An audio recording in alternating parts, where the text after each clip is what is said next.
First few examples are taken from our textbook. So in the first example, we are asked to sketch a frequency modulated signal and a phase modulated signal for the modulated signal m of t. The constants, the sensitivity constants that are given to us are kf and kp. Kf is 2 pi 10 is power 5, whereas kp is 10 pi respectively, whereas the carrier frequency that we're given with is 100 megahertz. This is basically the first waveform of the modulating signal m of t, and based on this and on these parameters plus the carrier frequency fc, we need to determine what would be the modulated waveform. So the instantaneous frequency Fi, this is equal to the carrier frequency Fc plus sensitivity constant Kf over 2 pi divided by 2 pi, because now we are talking about frequency rather than radians per second omega. So Kf over 2 pi times m of t. Now this K of f is given to us, which is over here, and this is the value for that, 2 into 10 to the power 5, and then we divide by 2 pi, and then we see the message signal where it lies. Just to simplify, so we have 1 to 10 power 8 plus 1 into 10 raised power 5 times the message signal. So we can see that the maximum value and the minimum value of m of t is plus 1 and minus 1. So the instantaneous frequency similarly would have a minimum value and a maximum value. The minimum value will correspond to the minimum value of the message signal. So what I'm trying to say is that over here the frequency of the modulated signal would be minimum, and over here the frequency of the modulated signal would be maximum. By that we can just simply plug in the values of m of t. Initially for minimum we'll plug in the value of -1. So once we plug in the value of -1, so we would eventually have 10 power 8 plus 10 power 5 into -1. So we would have around 99.99 megahertz. Remember, this is 100 megahertz. So we are removing zero point 0.1 megahertz from 100 megahertz. So we get 99.9 megahertz. Now for the maximum value Fi max, we'll be looking into the peak value, which is over here. For that, in 100 megahertz, we will add 10 power 5 and we'll get 100.1 megahertz. Now remember, this is a range of value, not some crisp value. So what I'm trying to say is that over here, when we get a modulated signal that would have a frequency of 99.9 megahertz, at this point it would be exactly 100 megahertz, because at this point the m of t would become 0, and hence you would simply have 100 megahertz, and eventually you would have over here 100.1 megahertz, and then it will fall back to again 100 megahertz, 99 megahertz, and onwards, right? So this plot is basically over here. So initially we have a low frequency, and if you see here, the frequency gets quite, the oscillations quite increase until we reach m of t, with the mp of t, with the peak value, and then it starts to fall down. Over here you have minimum value which corresponds to this value, and then again it would increase and then it would decrease. So this is basically the plot from here, which is a quite simple straightforward plot of frequency modulation. So just you have to look into the message signal, and from the message signal you can simply plot the frequency modulated waveform. But when we need to find the modulated waveform for a phase modulated signal, so the first thing is that we need to find the derivative of the message signal. So how do we find the derivative of it? So let's the easy way is to just find the slope, and the slope is going to determine the values of the peak values of the derivative of this message signal m of t. So considering now that you have this is y2, this is y1 over here.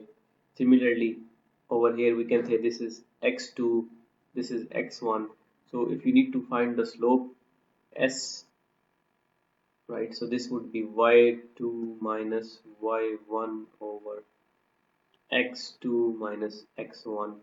So this is simply 1 minus minus 1 divided by, so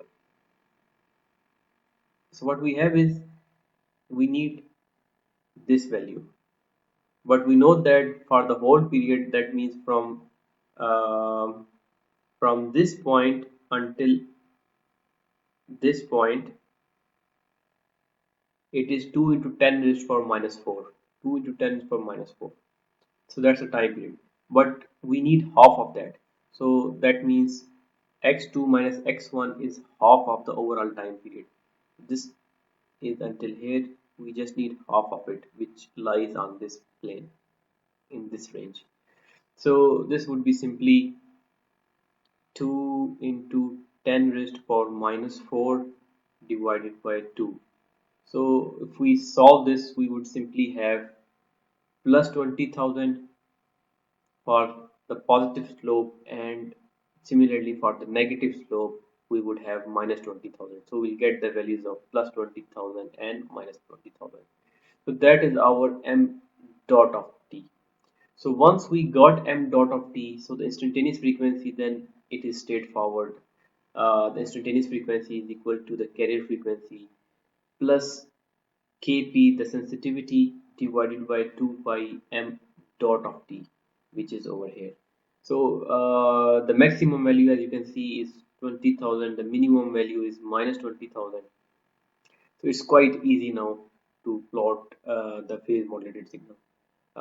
You would just plug in the negative value, so we'll get um, the minimum frequency, which is 99.9 megahertz, and then you can plug in the positive 20,000, so it is going to give you 100.1 megahertz.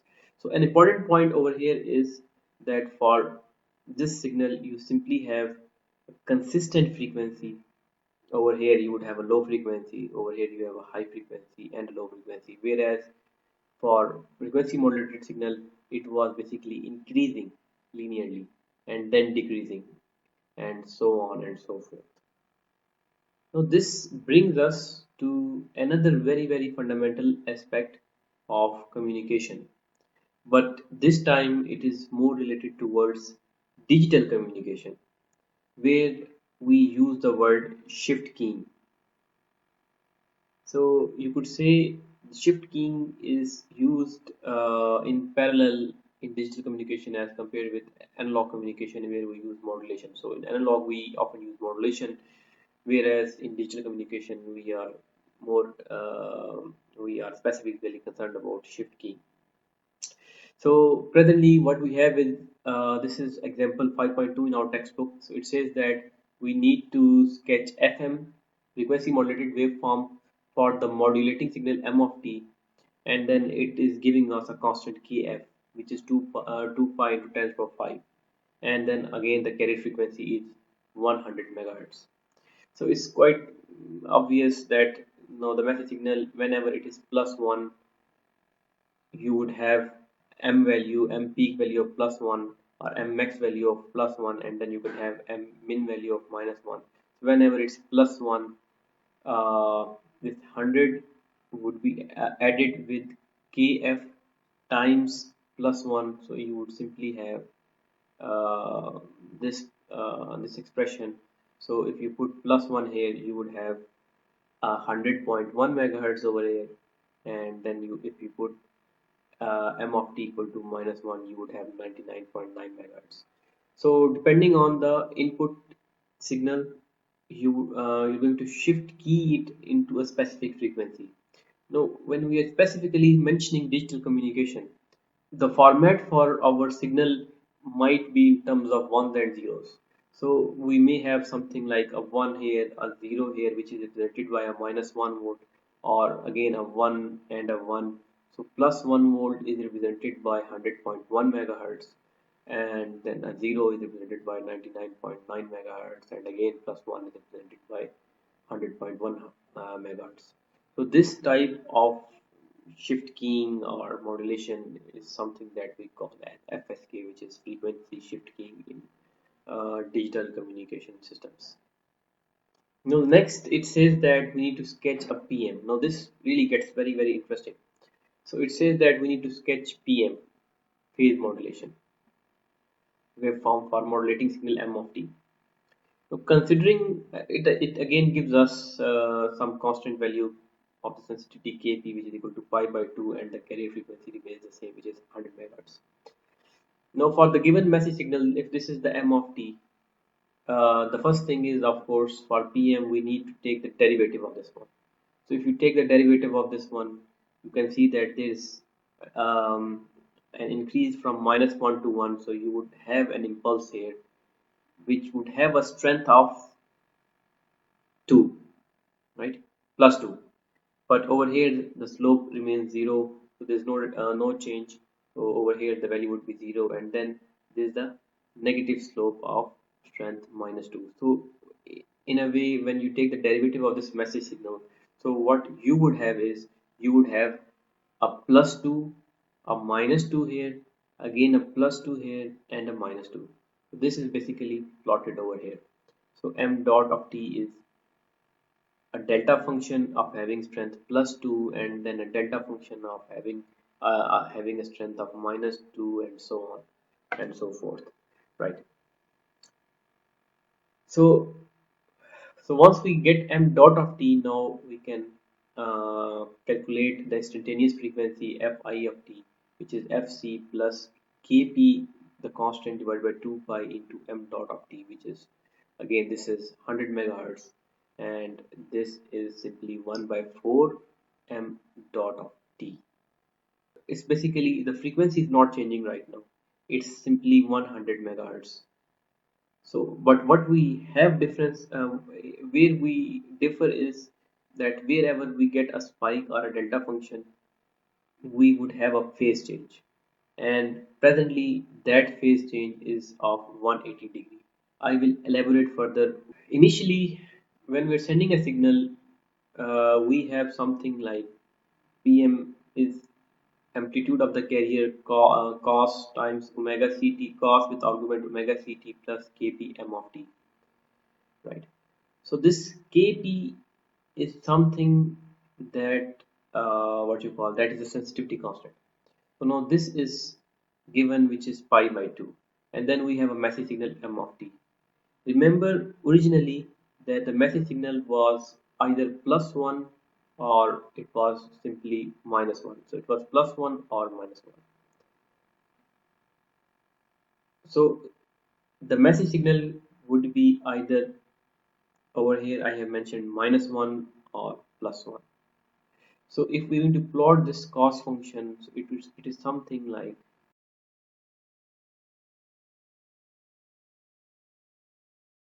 so if there is m of t which is -1, so that means omega ct minus pi by 2.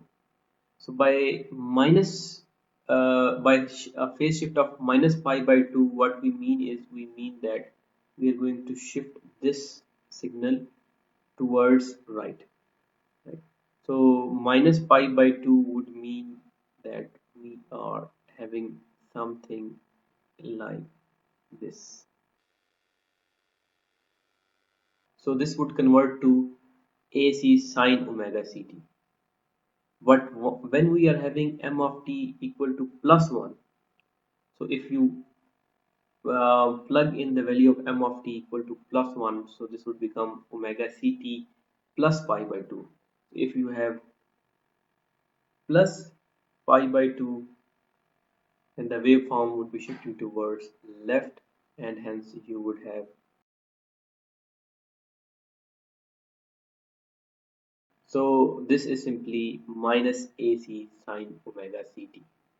There's a phase shift of pi, which is plus AC minus AC sine omega ct, which is basically observed over here as So this is phase shift keying. There is a phase shift of pi whenever there is an impulse. Now the next example is actually even more interesting. So there are two more examples that we'll do next. So in the first example, we are given this signal. This is our m of t, and it is rather involved. We can observe that the message signal m of t, it starts at time -10, and then it continues on until 7, where it remains the same, and then there's a jump discontinuity at -4, and then there's a gradual decrease and so on. And importantly, we have a delta function. So whenever there's a delta function, things get really interesting.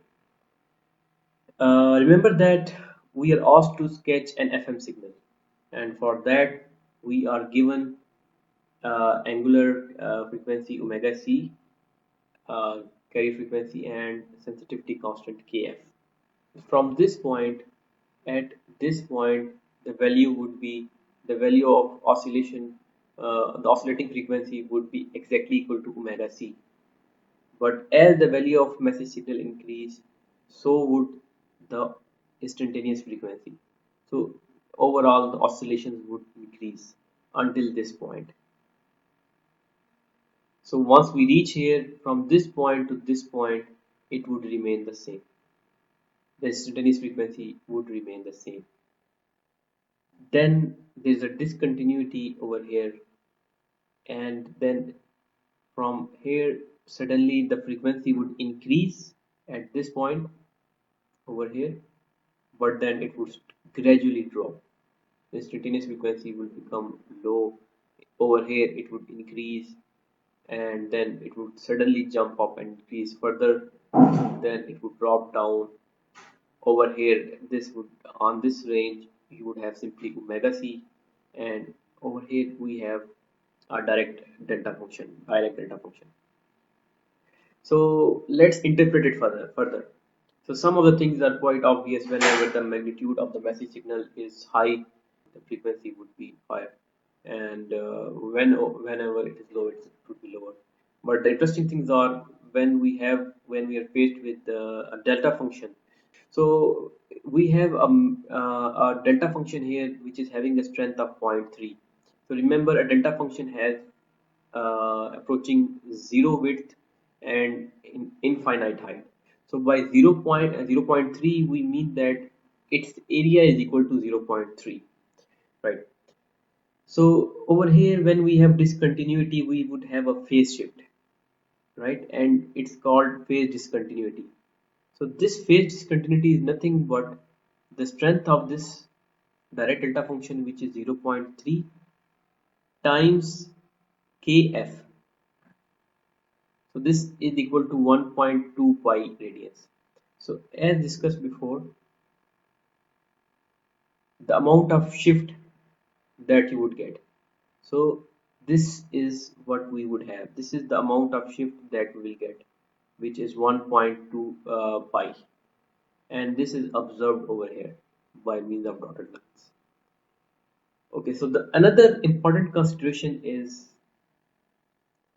when we are here, or more importantly, when we are here, you can observe that this um a blue signal and the green signal, they are combining at this point.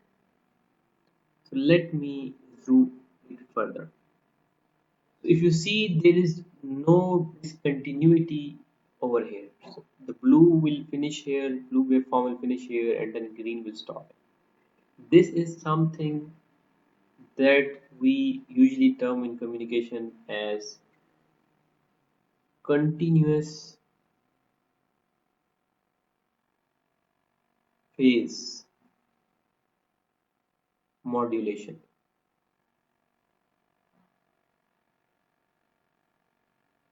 CPM, continuous phase modulation, right? And it plays a very significant role. because if you have discontinuities in a signal, so what it would do is it would create a big number of harmonics, and you would have quite high frequency, and we need to avoid it. So we need to avoid this kind of scenario. But anyways, if we are faced with a signal in which we cannot avoid it, so we can't help it. Next, there is a desire to sketch a PM signal, and then we are given a new message signal m of t, and we are also given the constant kp as well as angular frequency omega c. So we are asked to plot the phase modulated signal. So again, we have the message signal. The first thing that we would do is take the derivative of the message signal. So whenever there is an increase in the magnitude, we would have a value of slope, which is represented here. So similarly, over here the slope would be 0, so our value would be over here 0, and then it is decreasing, so our value would be decreasing, but then there is a discontinuity here. So once we are taking a derivative, so this would be basically showing direct delta function of strength 1.5. Similarly, we are also having some discontinuities over here, right, and here, and so on. So next, when we are going to modulate it as per the prior discussion, so over here the the the pattern before this one, you would simply have omega c. Over here you would have omega c plus kp by 2 pi into 4, that is m dot of t. Again over here you would have omega c. Here you would have omega c plus kp into minus 8, and so on. But over here we would have a discontinuity. So this is simply 1.5, which is coming from the strength of it, 1.5 times the sensitivity constant, which is kp. This is 3 pi radians. So the phase shift would be of 3 pi, right? And similarly, whenever we have a direct delta function, we would have a phase shift, and this is represented in all the blocks, right? So eventually we would have this signal, which is basically phase modulated signal in time domain.